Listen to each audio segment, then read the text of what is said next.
Cliquez sur des feux rouges, sélectionnez des vélos, recopiez des lettres tordues. Combien de fois avez-vous dû prouver que vous n'étiez pas un robot ?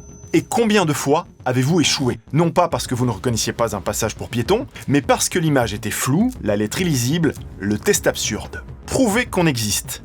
Quelle drôle d'idée. Ce test a un nom, CAPTCHA. Et depuis plus de 20 ans, il s'est glissé dans chaque formulaire, chaque connexion, chaque achat en ligne que vous faites. Une étape que personne ne conteste, mais que tout le monde subit, sans vraiment comprendre son fonctionnement, ni son impact sur le monde. Ce qu'on sait, c'est qu'un CAPTCHA sert a priori à bloquer les robots. Ce qu'on sait moins, c'est qu'à chaque cercle cliqué, à chaque vélo identifié, vous fournissez du travail gratuit. De la reconnaissance d'objets, de texte, qui sert ensuite à améliorer l'intelligence artificielle. Celle-là même qui, un jour, pourrait nous remplacer. Et aujourd'hui, ces mêmes IA résolvent les CAPTCHA avec 100% de réussite. Mieux que nous, le système qui nous frustre n'est même plus efficace. Du moins, contre les robots. Alors si un CAPTCHA n'est plus vraiment utile, pourquoi ce système existe-t-il encore ? Pourquoi vous devez encore prouver votre humanité à un système qui ne distingue plus l'homme de la machine ? Au lieu de prouver que vous n'étiez pas un robot, vous avez peut-être fini par en créer un, sans le savoir. Bienvenue sur Parfaitement Web, je m'appelle Alexis et je vous guide sur le web. Alors on va être honnête 2 secondes, moi le premier, je hais les CAPTCHA. Cliquez sur les feux rouges, ok.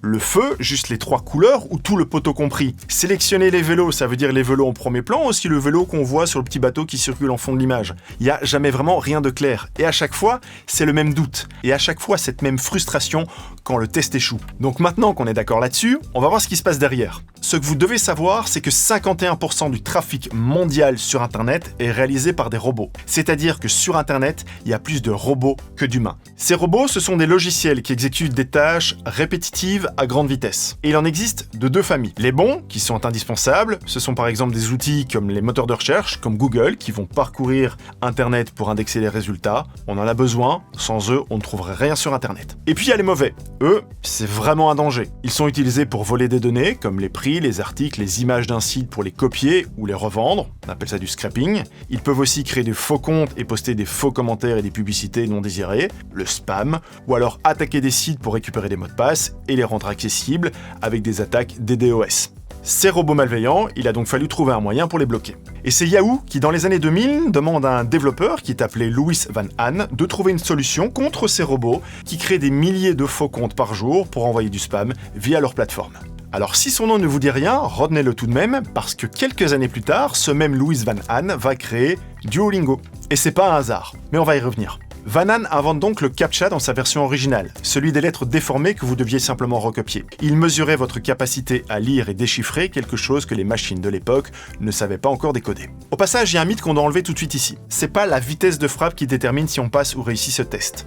Ce qui trahit un robot, c'est pas sa vitesse de frappe, c'est la régularité parfaite. Une machine tape exactement à la même cadence, un humain pas. Alors dans un élan de générosité, son inventeur donne sa création gratuitement. Il n'y a pas un brevet qui est déposé, simplement le partage de son idée qui, selon lui, appartient à tout le monde. Louis Van Ahn nous donne ici un message, la protection vaut plus que la monétisation. Et ça, franchement, ça vaut le coup d'être souligné. Et un jour, Louis y fait un calcul, et ce calcul va le rendre fou, et même peut-être lui faire un petit peu regretter son invention. Chaque jour, des millions de personnes remplissent et résolvent des CAPTCHA. Chaque résolution prend environ 10 secondes. Multiplié par le nombre d'utilisateurs, ça représente des centaines de milliers d'heures de travail humain au quotidien. Le tout absorbé dans une tâche qui n'a aucune valeur ajoutée. Louis ne supporte pas que son invention fasse perdre autant de temps à l'humanité. Et c'est là qu'il a l'idée de reCAPTCHA, 7 années plus tard. On est maintenant en 2007, et au lieu de déchiffrer des lettres qui sont générées aléatoirement, il va désormais utiliser des mots qui sont réels et qui sont extraits de livres anciens que les logiciels de reconnaissance de caractères de l'époque ne parvenaient pas à lire correctement. C'est pour ça que lorsque vous déchiffrez un reCAPTCHA, la première partie du mot sert à la vérification et à savoir si vous êtes un robot ou non. La première partie est donc connue par le système. La seconde, elle,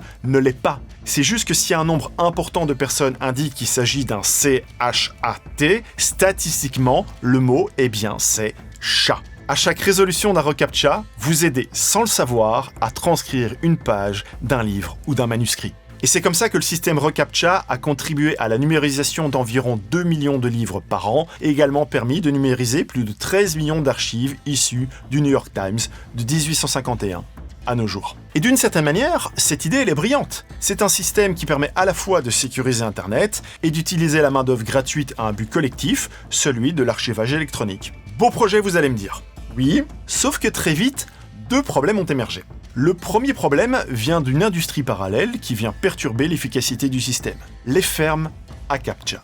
Quand un CAPTCHA est affiché, il est envoyé en temps réel dans des hangars géants pour être résolu à la chaîne par des milliers de personnes payées quelques centimes dans des pays à bas salaire. C'est donc un travail humain qui résout le test et renvoie la réponse au robot, permettant ainsi de contourner la protection. Le deuxième problème arrive lorsque Google rachète reCAPTCHA en 2009. Il faut savoir que Google a bien compris l'intérêt de la main-d'œuvre gratuite. La numérisation des livres continue, mais laisse progressivement la place aux images. Des feux tricolores, des vélos, des numéros de rue, des façades de magasins, tout un tas d'images que vous savez reconnaître immédiatement, mais que l'ordinateur de l'époque ne sait pas encore. Les grilles d'images proposées ne sont pas des tests arbitraires. Lorsque vous identifiez un objet, vous étiquetez gratuitement les données d'entraînement pour Google Street View et Google Maps. Vous aidez à la reconnaissance des rues, des commerces, de la géographie urbaine. Pour Waymo, qui est la filiale de véhicules autonomes de Google, qui est valorisée à 45 milliards de dollars, vous aidez à l'identification des objets routiers avec une précision quasi parfaite. Et enfin, vous aidez les modèles de vision par ordinateur de Google dans leur ensemble. Le projet initial de Vonan utilisait votre temps pour numériser des archives publiques. Google utilise désormais votre attention pour entraîner ses propres produits commerciaux. À son pic d'utilisation, le système traitait 200 millions de vérifications par jour. Chaque résolution prend environ 10 secondes, soit 500 000 heures de travail humain quotidien. Au tarif minimal d'un étiqueteur de données, disons entre 10 et 15 dollars de l'heure, ça représente environ 5 à 12 millions de dollars de travail gratuit chaque jour. Sur 15 ans, le total cumulé est estimé à 819 millions d'heures, soit une valeur de 6,1 milliards de dollars. reCAPTCHA n'a jamais demandé la permission, n'a jamais payé un centime et n'a jamais explicitement informé l'utilisateur de ce double usage. Alors si ce genre de mécanique cachée vous intrigue, ce qu'on paye sans le savoir, ce qu'on sait sans le savoir, vous êtes au bon endroit. N'hésitez pas à vous abonner à ma chaîne, c'est exactement le genre de thématique que j'aime traiter ici.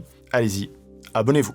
Et reprenons parce que c'est loin d'être terminé. Ce système tient encore pendant quelques années, jusqu'en septembre 2024, où une étude de l'ETH Zurich, une des plus prestigieuses universités scientifiques d'Europe, vient documenter un problème qui sonne le glas de reCAPTCHA en version 2. Ils vont entraîner un modèle d'intelligence artificielle qui va se baser sur 14 000 images de feux, de vélos, de passages pour piétons. Avec ça, les chercheurs arrivent à un résultat qui est sans appel, 100% de réussite. Et mieux encore, statistiquement, leur IA est indiscernable d'un humain. Il faut donc repenser intégralement son mode de fonctionnement. Et c'est là que sort reCAPTCHA version 3. Ici, on ne vous demande plus rien. Il n'y a plus de cases à cocher, il n'y a plus d'images à identifier, il n'y a plus de test qui est visible. Ce qui se passe à la place, c'est une analyse continue de votre comportement, avant, pendant et après votre visite sur un site. La trajectoire de votre souris, les pages que vous avez visitées avant d'arriver, le temps que vous passez sur chaque élément, votre historique de connexion et de navigation, vos interactions avec d'autres services Google et vos habitudes en ligne.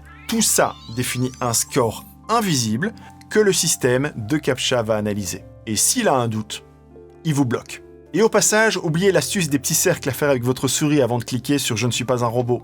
reCAPTCHA ne cherche pas un mouvement bizarre, il cherche un mouvement crédible avec ses hésitations, ses corrections, ses dépassements de cible. Faire des petits cercles, c'est juste rajouter du suspect au suspect. Plus vous utilisez les services Google, plus vous générez de signaux comportementaux, plus ce score est élevé, moins le système vous considère comme un suspect. Donc la vraie astuce, celle qui fonctionne, c'est d'être tout simplement connecté à votre compte Google. Pas parce que vous trichez, mais parce que Google se reconnaît. Et plus vous êtes dans son écosystème, plus il vous fait confiance. C'est aussi banal et aussi dérangeant que ça. reCAPTCHA ne vous teste plus, il vous reconnaît. Google a transformé son monopole en confiance. reCAPTCHA V3 n'évalue pas ce que vous faites pendant quelques secondes, il évalue ce que vous avez fait pendant des semaines. Parce que ce que Google évalue, c'est la cohérence globale de votre profil numérique sur la durée. Un petit geste isolé ne change pas un score construit sur des semaines de navigation. En gros, c'est comme s'il n'y avait plus de contrôle à l'aéroport, parce qu'on savait où vous aviez dormi, avec qui vous allez voyager, et ce que vous avez acheté le mois passé. Je vous disais en début de vidéo, pourquoi devez-vous encore prouver que vous n'êtes pas un robot? C'est en réalité la promesse de cette troisième version de reCAPTCHA. Mais cette promesse, elle a un coût, comme toujours, celui de vos données et de l'analyse de votre comportement sur Internet. Et le pire dans tout ça, c'est que vous ne contrôlez rien. C'est le développeur qui choisit d'intégrer reCAPTCHA à son site internet. C'est Google qui décide en temps réel si vous êtes suspect.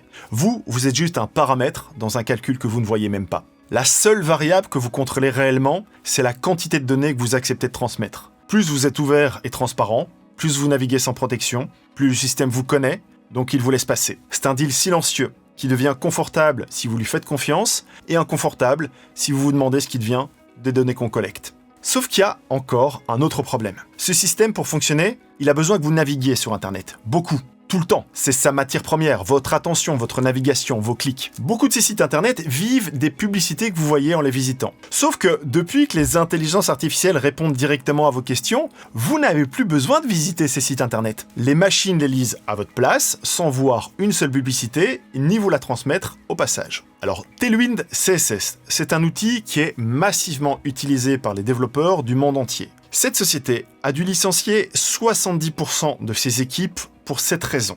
Stack Overflow, c'est un autre site, c'est un site de référence où des millions de développeurs trouvaient leurs réponses depuis 15 ans. Il vit également la même chose. Ces projets ne disparaissent pas forcément parce que les gens ont cessé d'en avoir besoin, ils disparaissent parce que ce sont des robots qui les lisent désormais. Et pour l'instant, ces robots, eux, ne consomment pas de publicité. Alors personnellement, dès que j'en ai l'occasion, j'évite les CAPTCHA sur mon site, soit en filtrant le trafic des robots en amont au niveau des serveurs, ou en utilisant d'autres solutions alternatives et des solutions qui ne reposent pas sur les services de Google. Parce qu'à ce stade, demander à un humain de prouver qu'il n'est pas une machine, en lui faisant cliquer 10 fois sur des feux rouges flous, c'est lui dire que son temps a moins de valeur que celui de la machine qu'on essaye de bloquer. Et ça, c'est pas une fatalité. Il y avait, et il y a toujours une autre possibilité.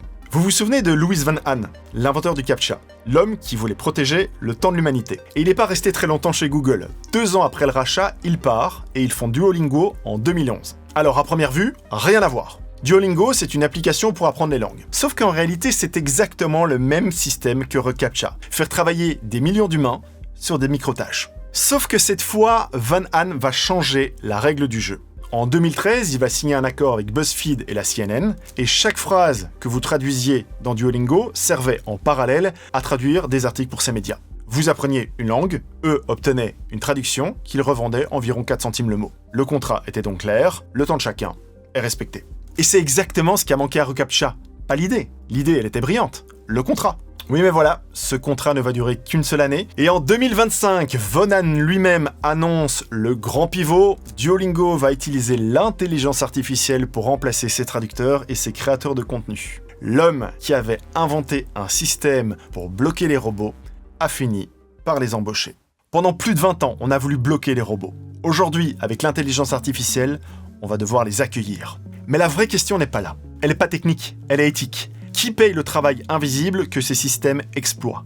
Et qui reçoit quelque chose en retour? Van Ahn, lui, il a posé cette question 2 fois dans sa vie. La première, il a laissé le monde y répondre à sa place. Et le monde a fait un outil de surveillance généralisé qui est valorisé des milliards. La deuxième fois, il a essayé d'y répondre lui-même. Et il a quand même fini par capituler. Ce qui veut dire une chose. Le problème, c'est pas l'idée, ni son inventeur. C'est nous. C'est ce qu'on accepte en silence à chaque clic. Et moi compris. Au début de cette vidéo, je vous disais, au lieu de prouver que vous n'étiez pas un robot, vous avez peut-être fini par en créer un, sans le savoir. Maintenant, vous savez. Et cette idée que votre temps est pris sans qu'on vous le demande, c'est pas une exclusivité du CAPTCHA. C'est une mécanique qui se répète partout sur Internet. Et il y a un endroit où elle est encore plus visible, encore plus quotidienne, encore plus efficace, c'est votre téléphone. J'en parle dans cette vidéo sur la façon dont les réseaux sociaux sont conçus pour capter votre attention et la transformer, eux aussi, en matière première. Je vous invite à aller la regarder dès maintenant. À tout de suite.